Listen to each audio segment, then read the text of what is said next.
Is Batman Caped Crusader the best Batman show in a long time, the worst, or both? Let's talk about it.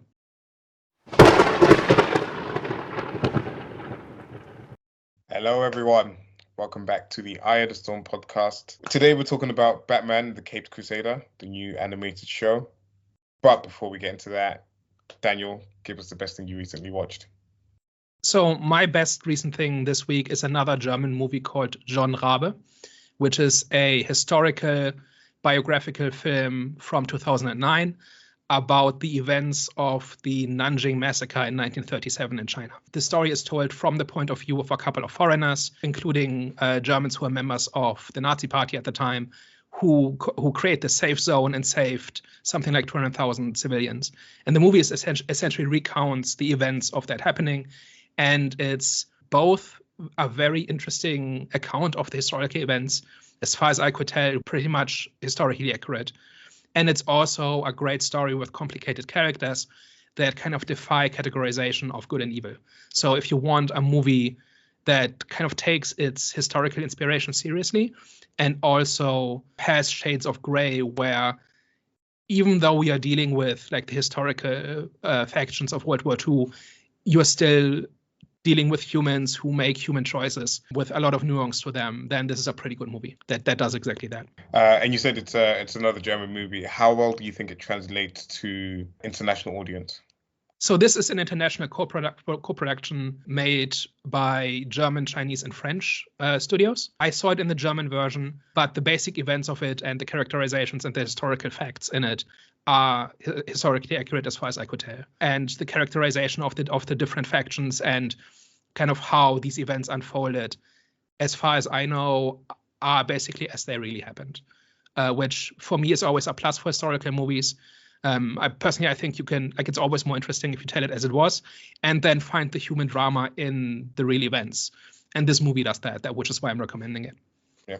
So would you say the main hook is the historical accuracy or the kind of like the drama, the sort of personal drama that happens within it? It's both, right? It's really got two aspects to it. It's this journey of this German engineer who ran a power plant for a German company in China at the time, who then gets caught up in the war. And he is a product of his time, right? He's not a saint. He's not a modern 21st century person. He is, in fact, fully like an enthusiastic member of the Nazi Party and all of that. And he's also a human being. And the movie doesn't shy away from showing both sides. And the same is true for the other characters in this. Like, it's also got other themes in there, like the characters are all foreigners in a Chinese city, and they've basically colonized. Right, so China at the time had this concession system where major cities had kind of areas ceded to mostly European countries, and that is why they were there, and that is why they were in this position where they could create the safe zone and stuff like that. And it's just a window into what happened. Sounds cool. Sounds very interesting, actually. I don't even want to call it best thing I recently watched. So I finally finished House of the Dragon. We just had the episode 8, the finale of season 2. And I feel like I was tricked into liking season 2 because it felt like it was doing a lot of like the right things in there. It felt like it was like, giving us some interesting sort of dynamics between sort of the characters. You had the whole question mark as to sort of whether Aemond intentionally sort of killed his, or like nearly killed his brother. In like episode 4, you had like something like potential like political intrigue in there where like they're kind of like playing sort of chess with sort of some of the sort of different alliances that they're trying to make in here, but eventually it all doesn't really lead to anything that's interesting in season 2, and it just feels like everything is just one big setup for season 3, which I feel is like a huge mistake because it feels like season 2 could have been told in about 3 or 4 episodes, and we could have got to sort of some of the more interesting stuff in there. But it just seems like everything was fleshed out for no reason. You had like the whole like side quest of like Daemon, who's like a fan favorite, who something that everybody loves, who was stuck in Harrenhal, which I don't know if you sort of are familiar with Daniel, but he was like stuck in Harrenhal, just like having loads of like illusions and stuff like that for one too many episodes in this movie, and nothing really interesting happened or like really came of it, to be honest. And yeah, it just felt like, kind of similar to like the later seasons of sort of Game of Thrones, where the writing is evidently weaker. I feel like they're kind of, from what it seems, they're moving away from what the books were meant to be, and I don't believe it's for the good of the show. And I'm quite interested to see what they do in season 3. Of course, that's when they're promising us sort of a total war, and they're promising us sort of all these big battles. But I think Game of Thrones wasn't always about all the big battles. Game of Thrones wasn't about sort of these like big action set pieces and something like that.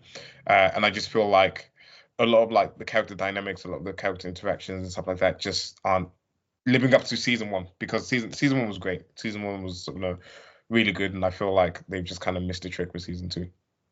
Yeah, I'm still stuck on season 1, episode 4, and it sounds like I've got 2 years to catch up. Mm-hmm. I don't know. It seems a bit like just as somebody who's not been following it very closely and just hears people talk about it, it seems like kind of a mess.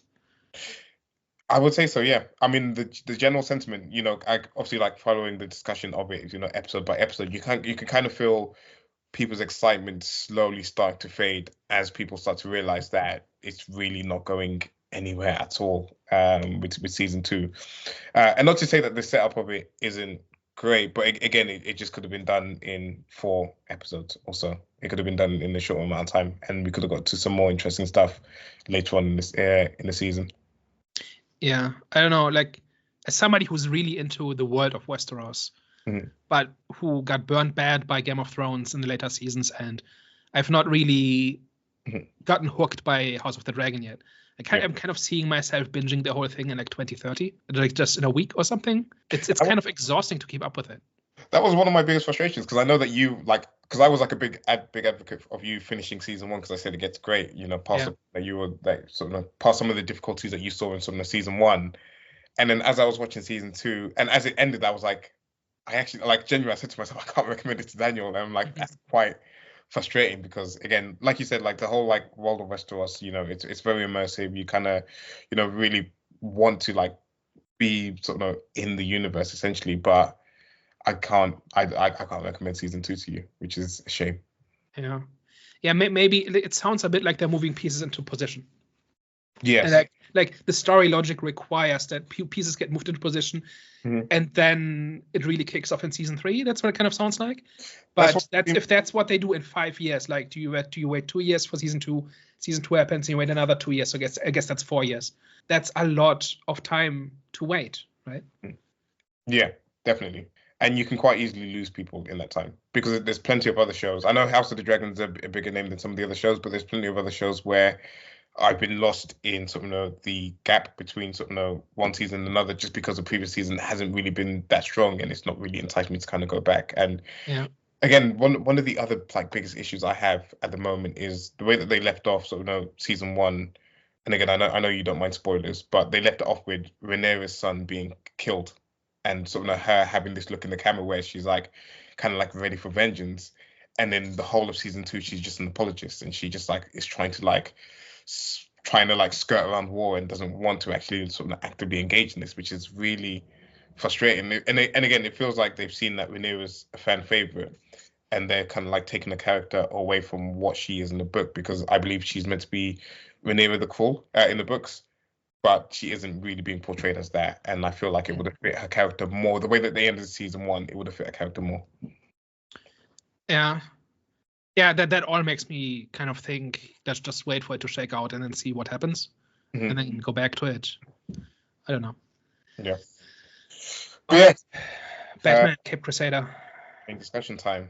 Daniel, do you want to give us a quick synopsis on this one? So, Batman Cape Crusader season 1 is a animated Batman show that is very much a spiritual successor to the animated series in the 90s. It's made by some of the same people, but it's not a direct continuation. It's basically Batman, but in the 1930s. That kind of starts off with Penguin being caught by Batman, which creates a power vacuum, which causes a whole bunch of villains to come out of the woodwork. And the story follows mostly the GCPD, and in part Batman, depending on the episode, dealing with the fallout with that, while at the same time the police are chasing Batman, because at that point he's considered a vigilante, but he's not working with the GCPD at this point. And the whole thing is very episodic and has a very loose overarching story. So it's 10 episodes that, for the most part, tell their own self-contained story while moving the status quo forward a little bit. Yeah. So what was your takeaway? I think the immediate thing that jumped out at me was the animation style. And more so because of what we've had in recent times. So, you've had Arcane, which is sort of visually stunning. You've had Blue Eye Samurai. You've even got like Marvel, which has sort of moved the animation forward with sort of the What If series. And it just felt like, whilst the animation isn't terrible, but we've kind of seen better. So that was an immediate put off. And sort of similar to X-Men 97, and I understand that they, X-Men wanted to keep the same essence as the original series, but that's part of the reason why I couldn't really get into it, because it just felt a bit too dated, in my opinion. Mm-hmm. And that was like the first thing that kind of like really stood out to me, was that it's just like the animation and stuff felt dated. So that was like an immediate like setback for the show. I've never watched the original sort of like Batman series with Kevin Conroy and stuff like that, or I've like caught like parts of it, but it seems like that one's probably a little bit more superior than this one. Like this one, I don't know. It's like hard to like kind of like put my thoughts on it, because one, the animation style isn't my style. Two, it being episodic and not really like kind of like following a proper story throughout doesn't really draw me, hasn't really ever been for me, that type of stuff. So that's also a setback for it. I do like the atmosphere and like kind of like the feeling of it. I do feel like the Batman in this I actually do like the Batman in this. I feel like his character is sort of really well done. I like the sort of the classic design of him having like the grey suit with obviously like the black wings and stuff like that. I do like. I've only caught 4 episodes, so it's actually disappointing to hear that this is more Gotham PD than Batman, because we're here for a Batman show, not the Gotham PD. I would say it's just not for me. I would say it's just not my type of animated show, to be honest. So I have a very different. I come at this from a different angle. I like the animated show quite a bit, and I also kind of grew up on the wider DC animated universe, so the Justice League cartoon and various others that kind of all have that style. So another show in that style is a plus for me, not a minus, even though you could have an animated show with higher production values. Like, I like that aesthetic a lot, and I like that visual style a lot. And I also, I'm one of those people who think that serialized storytelling is a scourge on TV. I think there should be way more episodic television. I think this whole trend that everything has to be a 6-hour-long movie and you can't just have episodes that follow characters, I think is a massive mistake. I think it's created a lot of bad shows. So I was glad when I realized that this was episodic. But as a consequence of that, some episodes are much better than others.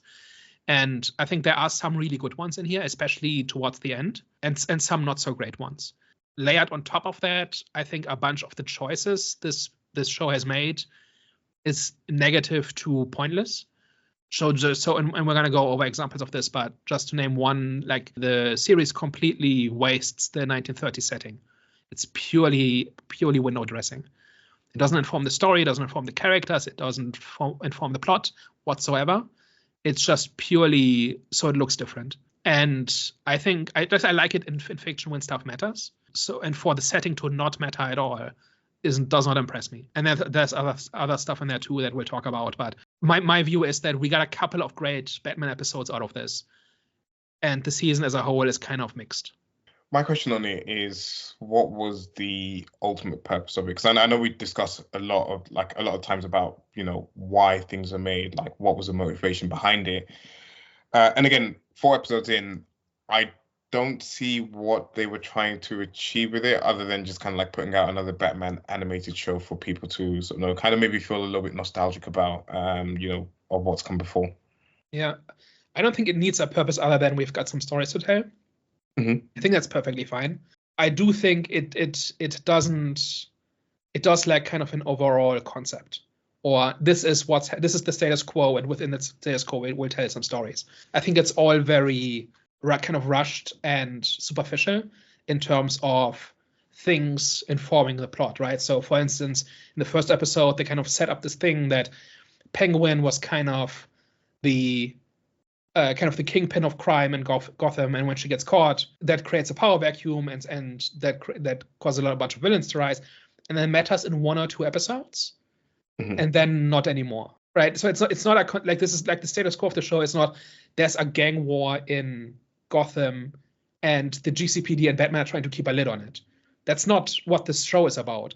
They say that's what it's about at the end of the first episode, and it gets mentioned once or twice, but that's not what it's about. And kind of the entire show is like this. No, you definitely get that feeling, and you kind of feel like, because I'm only up to episode 4, so it did feel like part of it was like the whole like mystery around sort of Batman and who he is, and obviously like the Gotham PD sort of like trying to catch him. How does that develop through sort of the rest of the series? Yeah, so it doesn't really. So towards the very end, there's like I think it only really matters in the last episode where there's a showdown between the good cops, the corrupt cops, and Batman, and he kind of assists them in capturing the bad cops, which is Bullock and his partner, who are just outright bad cops in this. And then in the last 10 minutes, the show tries to convince you that there was a point. So just to give a few examples, there's the sense that Batman is struggling with the idea of losing control and kind of losing his morals and his principles, which was not a theme in the show before this, right? So there's a scene where he has a gun and he's pointed at one of the crooked cops, and they cut away, and then he shoots, or you hear a shot, and you are led to believe that Batman shot the bad cop, like the corrupt cop. And he just kind of shot he deliberately missed, right? Just to scare the cop. And that toys with the idea of Batman doesn't use guns and Batman doesn't kill. And what if this one does? But there's nothing to it. There's nothing. It doesn't come to anything. It's not the conclusion of a character arc or anything like this. There's also this thing about throughout the entire series, he's a jerk to Alfred, right? Mm-hmm. Like in every other version, Batman and Alfred, or Bruce Wayne and Alfred are very close. They have a father-son dynamic. Alfred is the only confidant that Bruce Wayne has, and in this one, he's just the help. Mm-hmm. Right? I don't know if this comes up very much in the first 4 episodes, but throughout the season, like he calls him Pennyworth, not Alfred, and he's always keeping him at a distance. And Alfred tries to offer his advice, as he always does, and Bruce puts him in his place, that kind of thing. And then in the last 3 minutes, he calls him Alfred, which feels like the conclusion to a character arc, again, which is not there, or at least I didn't detect it. If it's there, then it's very hidden. And then there's also a Joker tease at the very end, where like the show went out of its way to not use the Joker in the entire season. And then in the last couple of episodes, we see kind of a teaser for the Joker. But I don't think that has anything to do with anything. Like it's not like for instance, like in the Dark Knight, like at the end of Batman Begins, the Joker arriving is a consequence of Batman's actions, right? Mm-hmm. Like this whole idea that he's escalating, he's created an arms race and whatever. None of that is here. Like if that's here, then it's not clear, made clear at all. So it's just, hey, you know the Joker, right? And you want to see the Joker, right? So here's the Joker. But tune in for season 2. That's what I find frustrating, because like I know that there's been many different Jokers, but it's, for me, it's like if you're gonna actively not use the Joker in sort of the story that you're trying to, or like the Batman sort of the story you're trying to tell, then don't have that tease. Don't like say, here's clearly you wanted to see the Joker, and clearly we wanted to see the Joker, but because you've seen the Joker too many times, we're not going to do it right away for you. It's just like, okay, then just like completely leave him out and then just introduce him into season 2 properly. Because I feel the Matt Reeves, the Batman movie, did it where they had the Joker kind of like tacked on at the end of it, and it was just a bit like, what was the point? Like, we didn't need to see the Joker. It's okay if we want to tell a story without the Joker. We don't always need the Joker sort of kind of like always tied or always like teased into some type of Batman medium, in my opinion. Yeah, my take on it is, I think the Joker is way overused. Mm-hmm. I think just doing 1 or 2 Batman things without the Joker is a good thing. Mm-hmm. And also, villains should be used for thematic reasons. So if you have an idea for a story, then you pick the villain who best serves that story. Not like, what villain haven't we used yet? And what story can we tell with them? Which is how it tends to be. And maybe that's a little bit unavoidable for a series where you have a lot of episodes to fill. But this is exactly how it felt. It didn't feel like there was a story reason for why the Joker wasn't there in season 1, and now there's a reason why he's there in season 2. It's more like, hey, we haven't used him yet, and the Joker is the big ticket item, right? It's the most popular, probably, Batman villain. And whether or not the Joker is going to be used and how he's going to be used is always the big discussion when a new Batman thing gets made. And so that seems to be the only motivation for teasing the Joker at the end. Question on that one. Because you know how they've handled some of the villains in season 1 in terms of like Penguin, they turned Penguin into sort of a woman and this, and like I think they turned Harley Quinn into like an Asian woman and stuff like that. Do you feel that is done intentionally to kind of like cause I don't know how much they tease him again. I've not made it to the end. I don't know how much they tease him, whether they actually like show him completely. It's 2 seconds. Oh, they actually show the character. Well, they show part of his face, but it's from the laugh and from the white skin. It's clear that it's the Joker. So I was going to say, do you feel like part of it was like the creators, knowing that they've made controversial decisions, kind of like tacking that on so that people then tune into season 2 to see how they handle the biggest sort of villain in sort of Batman history? So I think that whole angle has been pretty overplayed because it's just Penguin and it's just Harley. Everybody else is pretty close to their usual versions. At least they're not. Well, like there's a black Jim Gordon in this, right? Yeah. At least that's how he looked. There's one in the Matt Reeves Batman movie as well. Yeah. Yeah. So it's not the only time, but it's also one they changed from the usual version, right? But that one's like, I'm just saying there's a few where that kind of change has been made, and I think it's all superficial. Like none of it has anything to do with anything. So Penguin, for instance, being made a woman, I actually kind of like this whole crime matriarch version, but that's not Penguin. Right, that's not what's interesting about Penguin. It's just a different character who is also called Penguin. In my view, they should have made the exact same character and just have it not be Penguin, but a new character. That would have been interesting, and that would have made like the Batman mythos richer. Like imagine if this was a new character who was like, I don't think there's a Batman villain, I can't think of one off my head, that is a matriarch. Right? Like the Godfather, but a woman. I don't think there is one. No, I don't. I can't remember. I can't think of... Which would be new ground. Right, like this whole family dynamic and how she's got these sons she's bossing around and she's kept them weak so they will serve her, and then potentially you could see the story go somewhere where that comes back to haunt her, right? Because they can't function without her or micromanaging them. Like you can imagine stuff going on with this version, right? Yeah. But it's got nothing to do with what I think is cool about the Penguin. I think what's cool about the Penguin is that he's like a bizarro Wayne, right? That the Cobblepots are one of the big names in Gotham's history, and Penguin is a failure as an aristocrat. And he looks at Bruce Wayne and people like him with jealousy and anger, and he acts out and he does what he does because of that anger. That's what's interesting about the Penguin to me. Like I've read comics where he's like this, and there's different versions where they lean into this, and I think that's cool, and I think that's what makes Penguin Penguin. And the character's gender has nothing to do with it. Like you could have had the same, you could have made that change and kept the dynamic in place, and it would just have been the same character and it would have been an entirely superficial change. But they also changed, like the changes they made are other changes, like the family angle, like making Penguin kind of this leader of this family, which is just a different story. So my view is they should have made him a new character, and now Batman has a new villain who potentially has cool stuff going on. But making that character Penguin is just a way to stir up drama on the internet, in my opinion. Yeah.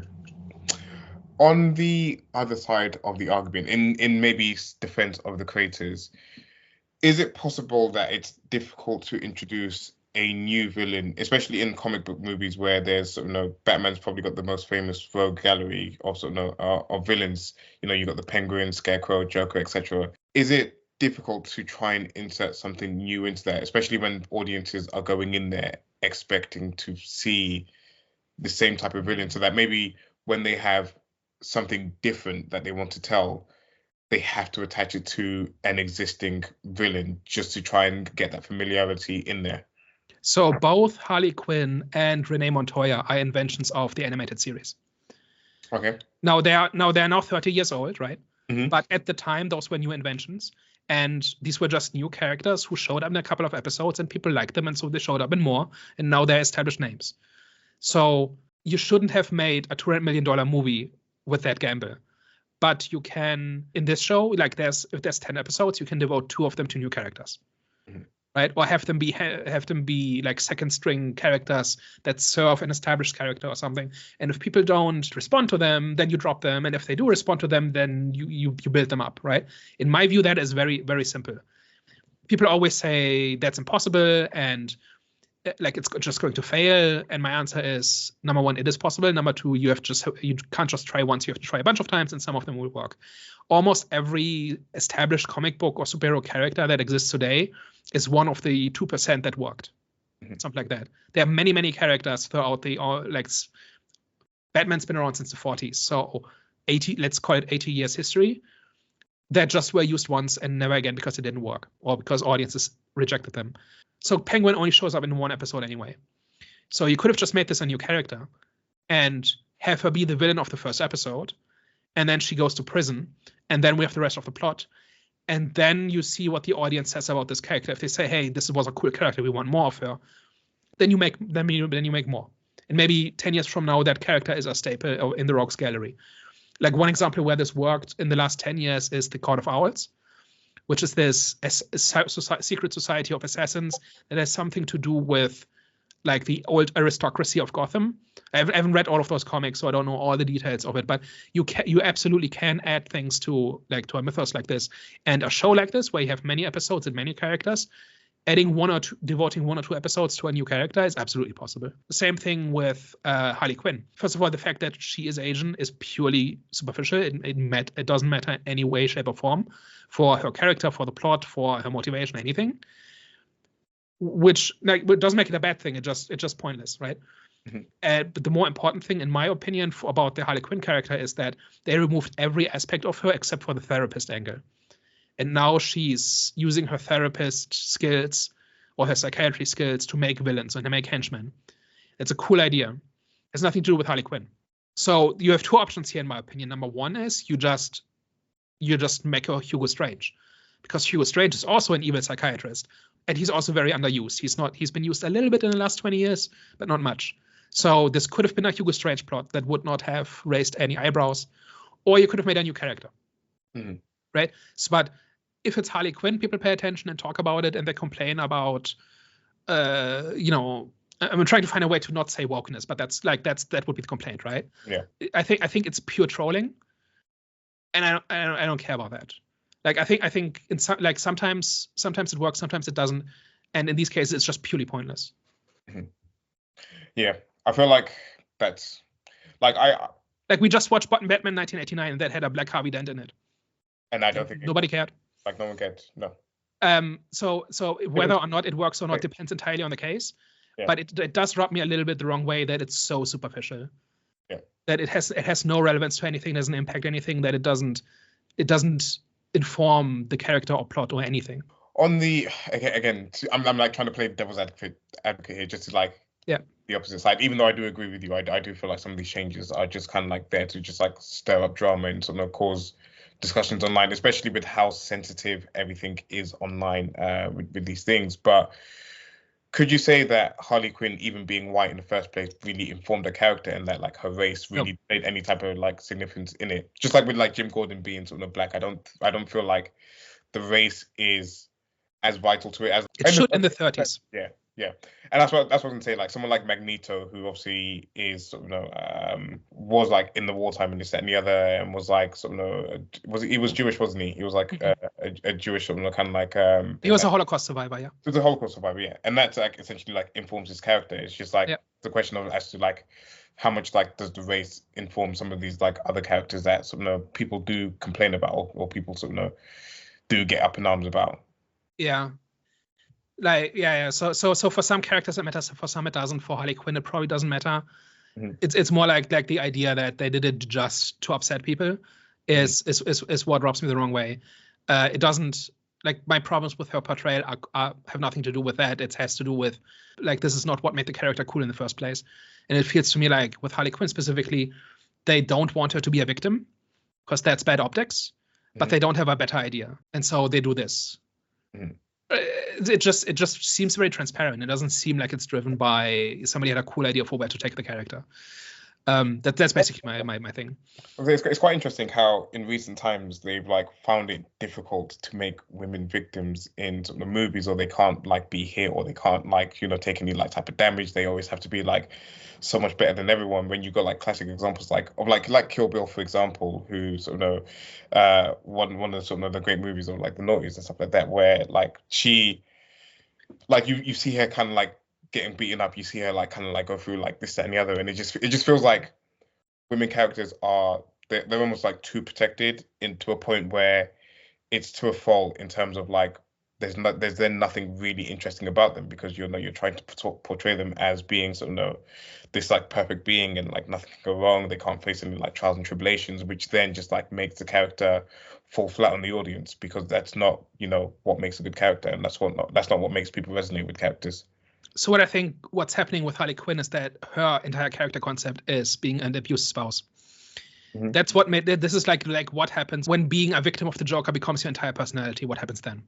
Mm-hmm. That's interesting, just like on a story level, on a character level, and people just don't want to see that. But at the same, Harley Quinn is one of the most popular characters at the moment, or has been in the recent past. So they want to use her, but they don't want to use her in that way. So they have to do something else. But like, I think that's really what's behind this. But like, think about like how many great stories you can tell of that, and like think about like how many people could like even like resonate with that in terms of like being in difficult relationships, or being being in I don't want to say like being in an abusive relationship, but like being in situations where they feel like they're kind of like being downtrodden on, they're being like treated badly, and this, that, and the other, and then like how you then how that informs their character, and how you then kind of like maybe even like rise from that, and like just become different from that. Essentially, I just feel like there's like potentially good storytelling there, but I feel like it's too sensitive a topic for people to like want to see. And that's been done with Harley Quinn, right? She eventually outgrows the Joker and goes her own way and tries to leave her past behind. And there are episodes in the animated series where Batman is not sure whether that she's serious about that, and whether he can trust her and stuff because of every interaction I've had in the past, where everything she does is a scheme of the Joker, right? Mm-hmm. So these stories have been told, but you need a certain amount of preparation to tell those stories, right? You have to portray as a victim first if you would then want to show the story of how she gets better. Mm-hmm. And I think that's what people don't want to do. Yeah, sensitive times. One question I had actually while I was watching this show, again, because I at the start of this I said it's probably not for me. Who do you feel like the target audience was? Especially like you're someone that watched the original Batman series. Do you feel like it was trying to usher in kind of like a newer, younger audience? You feel like it was like maybe something for people like yourselves that had watched the previous ones, and this is just like maybe like an addition to it, and like not a continuation, but here's more of what you've liked previously. Like kind of what do you feel was the target for this? So I have seen the animated series more than once. I like it well enough. It's not my favorite Batman, and it's not like I'm not a super fan of it, right? But I know people who are, including like various YouTube channels and whatever, that are really into the animated series and who consider it to be the definitive version of Batman, and they really like this. Just because it's like the next season of that episode of that. You can treat it as because the 30 setting doesn't matter, and because there's no overarching plot. You can just pick out the episodes you like, and those are new episodes of the animated series. And I think that is the value that you can get out of this. Like, I don't think it does anything especially interesting, and I think it completely wastes its premise. Mm-hmm. But it tells some really cool, like out of the 10 episodes, there's maybe 3 that are really good. Mm-hmm. Like Nocturne, the one about essentially there's children disappearing at a carnival, and Batman has to find out what's going on and has to save the children. And it ties into this idea that he empathizes with orphans, and there's a justification for why Batman can help and Bruce Wayne can't, because he's the rich guy who starts poking around in the carnival, and the people there who work there don't like that, and so they kick him out. But Batman can deal with them, right? So I think that was pretty much the only time in the series where that justified the secret identity, I think. And there's some really cool stuff in there because he shows real nobility at the end. Like I want to recap the entire plot, but essentially he gets through to the villain and saves her essentially by appealing to her humanity and getting through to her. And that's like that was legitimately good. Like that was just a great Batman moment. And that was the show remembering that Batman is in fact a hero. He's like one of the things that's cool about Batman is that he's an antisocial hero. Mm-hmm. Right? He is noble and he has devoted his life to helping people, but he doesn't really like people. Right? And he's not good about like at the inspirational stuff, which is why he's such a great pairing with Superman, right? Because Superman is the exact opposite. But every once in a while in these shows, Batman has to reach somebody on a human level. It's not about solving a mystery or about winning a fist fight. It's about reaching, getting through to a person. And whenever that happens and where that's handled well, that's a great character moment because it puts Batman out of his comfort zone. He has to kind of, in order to do that, he has kind of let himself be vulnerable. And Batman is the last person who wants to be vulnerable, right? And the other animated shows have gone to that well a few times, and every time it's been done well, it's been really effective. And they do this in the 8th episode. There's also an episode about a ghost bandit, basically, that ties into the history of Gotham, and there's some interesting stuff there too, where they actually do make a change to a villain's backstory, but it's interesting, right? So Gentleman Ghost is usually an English aristocrat who gets impoverished and then starts robbing people. He becomes a highwayman, and he kind of becomes a ghost and continues doing that after death. And here he's an English loyalist in the War of Independence, right? How he was an English aristocrat living in the colonies, right? And when the colonies rebelled, he sided with the English and continued to do so after death. And so he's kind of a mirror of Bruce Wayne, where both are aristocrats, but Bruce Wayne has put his life into the service of lower classes, right? In that sense, right? Whereas the villain is also an aristocrat and believes he can step on people and deserves wealth and power and status because he's born into this position. So it's like this thing where a hero and a villain start off in the same place and then go opposite directions, which I think is always a recipe for good superhero stories. So there is cool stuff in the show. It's just on an episode by episode basis. Yeah, it seems like all the good stuff is still to come for me. Here's the funny thing. Typically in these shows, they front load the good episode at the start because critics get usually the first 3 episodes to review, which means the first three episodes are usually the good ones, and then it drops off sharply after that in many cases. Here they did the opposite. They put all the attention-grabbing stuff like Female Penguin or whatever else at the start, which does not matter after the third episode. Yeah. And they put all the interesting stories in the back. And I don't know why they did this. This is the exact opposite of the playbook. And I don't know why they did this. Other than thinking they had a mediocre show on their hands and giving these episodes, like having that stuff front loaded, got people talking and distracted from the overall quality. That's kind of my conspiracy theory of what's happened here. Which, if that's true, it's kind of messed up. Number one, because it's cynical, and number two, because it's undeserved, because like episodes 7, 8, 9 are the good ones. Yeah. Why would you not lead with them? And just like lead with quality as opposed to like controversy. Yeah. But it does seem it's quite niche, like this whole sort of kind of like animated like Batman sort of Batman series, and it feels like it probably wouldn't have got the same amount of attention. So in a sense, they do say like no press is bad press. And it gets people talking, it gets people sort of, looking into it. I kind of do understand it, but I feel like, you should trust in the quality and, not have to manipulate your audience, and sort of eventually the audience will find you if it's good enough, because there's been plenty of examples of just like good animated stuff, like, something like Blue Eye Samurai.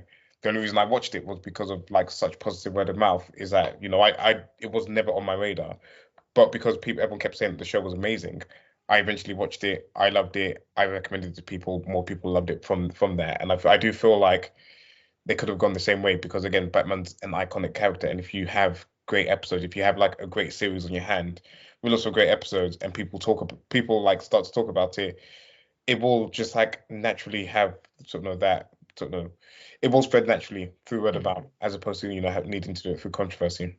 Yeah. I mean, it's Batman, so even a mediocre Batman show is still a Batman show. And people would talk about it anyway. And being the spiritual successor to the animated series, only puts more of a spotlight on it. A lot of people have a lot of goodwill to the animated show and just want there to be more like that.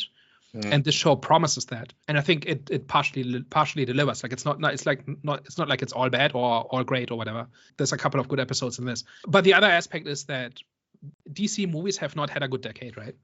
But on animation they've been doing quite well.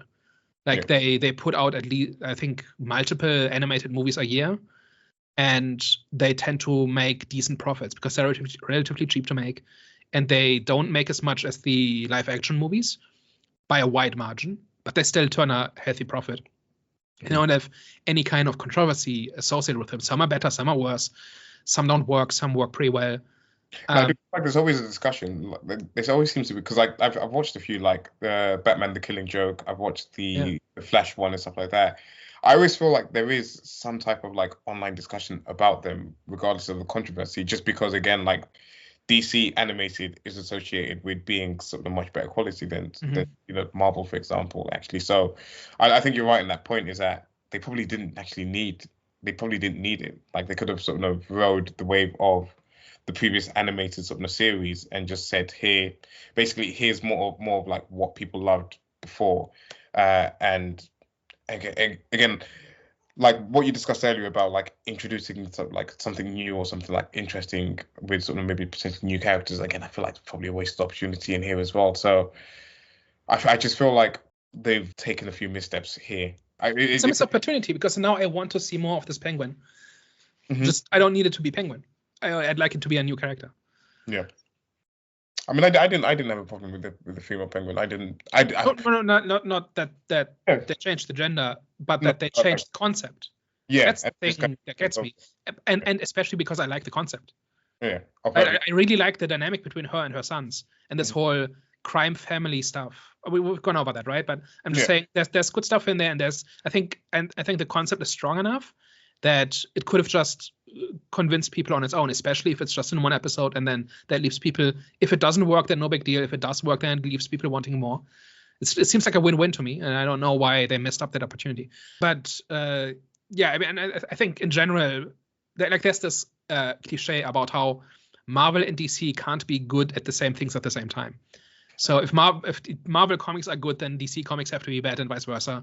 Yeah. And if Marvel movies are good, then DC movies have to be bad, but DC animation can be good. So meanwhile, Marvel animation isn't doing very much. So DC animation has been on a winning streak for much of the last 30 years. Yeah. And I don't follow closely enough to have seen everything and know which parts work and whether they had their dark ages in between, whatever. But broadly, DC animation has largely been solid for a while now. And I don't think you need anything to convince people to pay attention to it. Just, hey, we made a new Batman show, enjoy. And that would have been enough in my opinion. So I'm just checking if I made any other notes for things to bring up. I generally like how pulpy it is. Like one thing that, like, I think the 30s aesthetic is wasted, but part of that aesthetic is that it looks pretty pulpy, especially some of the villains. I don't think you made it to Firebug, right? Which is this guy with a flamethrower. That was the last one I watched. Yeah, I think that's episode 4. Yeah, I think so. Yeah, that's episode 4. End of episode 4 when they just kill Firebug. Yeah, like the police just shoot him. That I didn't expect. I was expecting Batman to come in and swoop in and save the day or something like that. That was a bit. Yeah. And that is kind of part of this too. That in the 90s, because it was the 90s and because it was animation and because it was a children's show, they had a lot of limitations on what they could show, including showing guns, showing children in danger, showing alcohol, whatever. And there's actually a famous image where after the show was done, the showrunners created a painting that showed everything they were not allowed to show in the show. So Batman jumps through a window, breaking glass, holding alcohol in one hand and a baby in the other. And there's a gun being fired in the background. Like they got that out of their system, right? But in this show, they don't have those limitations anymore because it's 30 years later, because it's aimed at adults and so on. And one of the ways in which this manifests is that they can just kill a villain. Like the cops can just shoot a villain. And I was like you, it was surprised by it because like surely they want to keep this character around and surely they can't just show somebody being shot like this, right? But that's what they did. And that, I think that's the part where I started paying attention to the show. Before that, it was kind of a chore, and we had agreed to do this, and like it's not terrible, but I'm not really feeling it. But hey, they just shot a villain. Like that's new. And they painted the cops as the heroes from it as well, which was like, Yeah. okay, like, and then they like raise the whole like kind of like power dynamic into the whole Gotham PD, where sort of they had to like relinquish like the task force to these guys as well, which was like all, you know, quite interesting stuff. Yeah, so there's good stuff in here. Let's see what else. We've got here Firebug's murder is where it gets interesting. Or like even Harley making henchmen through conditioning, like running her own thought reform camps is cool. Doesn't go anywhere. Like it's one scene and it's not motivated, it's not set up, it's nothing that happens because of this. Like there's I don't know. Like we can have a quick debate about like episodic versus like kind of like serialized series. Do you feel like I feel like that's part of the problem, is that like they can introduce a lot of sort of kind of like interesting concepts or interesting sort of like ideas, or even like interesting potential like story plots that could, you know, be fleshed out over sort of a couple episodes in a season. But it feels like because it's like episodic, and especially with this where they only have like 25 minutes to sort of tell the story that they want to tell in the episode, is that it then feels like a lot of things doesn't really lead to anything. And then it feels almost like, what's the point and what's maybe like the ultimate payoff? You know, of course you can have like your kind of like overriding themes, and maybe like your like main hero goes through an eventual journey throughout some of the whole series whilst things are just like happening. But then it just like, to me, it just kind of sometimes feels a little bit too disjointed, and it just feels like nothing really like, I mean, it's episodic, nothing really connects well, but then it like, yeah, nothing really connects well, and I can't like really like relate or connect to anything long term over the series. So here's my thing about episodic versus serialized. I think serialization is a crutch.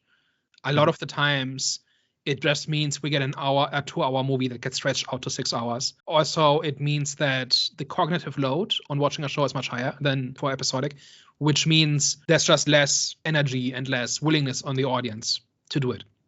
It's more exhausting. It requires more engagement, and it also encourages bad storytelling in many cases, because you often have 4 hours of story stretched out to 6 hours or something like that. Like virtually every Netflix or other streaming series in the last 7-8 years could be described as that, right? And that goes back all the way back to Stranger Things and the first Daredevil series, where you say, okay, the overall plot is pretty cool, and there's some good episodes here, especially the beginning and the end. But in the middle, you could easily cut 2 or 3 episodes. And that just incentivizes padded out storytelling. Like every medium has this. Like people used to write for advertisers and for the ad break with like story beats lined up with like, so that the payoff comes after the next ad break and whatever. But I feel like back then people had figured out how to tell good stories around the limitations of the medium. And here it's just the medium ruining the story. And by medium, I mean streaming, right? Because that has led to the binging model, and that has led to this whole idea that it's high engagement and you watch the entire thing all the way through, and it's all about the shock moments, and it's all about keeping up suspense at maximum throughout the entire time. And all of that has been to the detriment of good stories. I think if you have a story that requires that format, then you should do that. And if you have a story that is more episodic, if it's like, this is the case of the week, or the monster of the week, or the mystery of the week, then it should be more episodic. And I also think the best episodic shows have like a loose continuity between them, where things that happen in one episode stay true in the next episodes. And it may not matter in the next episode, but it might matter 2 seasons from now, or 5 episodes from now, or something. I've got my examples of this. Stargate was amazing at this, right? Where they would bring back an artifact from our planet, and then 3 seasons later, they used it to solve a problem, because the writers had like a list of stuff that was true in the world. But you could largely view the episodes out of order. But if you watch them in order, you can get that payoff. Yeah. So episodic does not mean it's all just formula or something like that, right? Or that that can't be complex or whatever. I think these episodes actually are really well written for the most part, in terms of delivering a story in 25 minutes. And I think having that challenge, and not having to draw it out endlessly, but rather having to have a beginning, middle, and end in this tight time frame causes people to think very hard, okay, what's important and how do we best convey this information? How do we do setup and payoff in a timely manner and all of these things? And the end result is really enjoyable television for me. I've been waiting like over a decade for decent episodic storytelling, because the fashion has been for so long that it has to be serialized. And so for somebody to come along and just make a show where some episodes are not so great and some are pretty good, and I can just pick out the good ones. Like if I watch this again, I'm watching 3 or 4 episodes. I'm not watching the entire thing. Yeah. That's fine. I don't have to sit through the bad stuff to get to the good stuff. But then you have to sit for the bad stuff initially to find the good stuff, which is the problem. But that's true for everything, right? You don't know ahead of time what's good. Like we can write up a recommendation about which episodes are watching, and then if somebody wants that, they can use that to guide. They can just skip the episodes we didn't like, right? But at the same time, I watch a lot of stuff where I end up thinking it's not worth it. But then I remember where it wasn't worth it, and I don't watch that again. But if I have to sit through 3 bad seasons to get to an amazing payoff in a serialized show, then I can't watch the good seasons because I don't have the patience for the bad seasons. Yeah. But here I can say, okay, episodes 7 and 9 are great, so I'm going to watch those again. And I'm not going to miss anything. I feel like in terms of like the serialized things, I feel like the main issue, like even though I prefer, and even though I prefer like things kind of like building on top of sort of what's come before in terms of like a continued storytelling and like, you know, kind of like one episode kind of like leading to another and this and the other. Where I've always felt where they've kind of gone wrong with it is that they always have a good idea for the first season, and when it's a hit, they kind of like scramble, and you know, season 2 never really lives up to the hype of season 1 in most of the TV shows that I've seen. You know, I think the most famous one is probably Prison Break. Actually, where I feel like Prison Break season 1 and 2 are probably the strongest, and then everything that comes after it is you can kind of like leave it, and you know, you don't really need to watch it. For things that I've always enjoyed, I just enjoy like seeing character growth. I enjoy seeing kind of like stories kind of like developing over multiple episodes in the season. I enjoy like an overarching story, especially like if it's like a mystery as well. There's like been so many like, you know, series where it's like a mystery and you're kind of like unfolding it episode by episode. And even to compare it to something like Arcane, which is like another animated show where like everything is literally just like building upon, like literally there's like and these are like maybe like 40-minute episodes where not an episode is wasted. Everything is just like building on top of like what's come before, and everything's like being informed by what was there before. And like even like scenarios where like episode 1 there's like sort of small things that then like play a part in like episode 5 and this and the other. I just feel like that's has me a little bit more engaged, as opposed to something that's episodic where it's like, okay, I can watch like maybe 1 or 2 episodes, but then I don't really have to like watch the rest, and I can quite quickly like fall out of like watching the series, for me anyways. I mean, I'm not saying episodic is the way to go. I'm just saying for some formats it's the way to go. Yeah. And I want there to be a mix. Yeah. When for the last 10, 15 years, it's just been taboo. Like you can't do it. Yeah. I think because there were a couple of serialized shows 20 years ago that did well, and then everybody believed that episodic is a lower form of storytelling.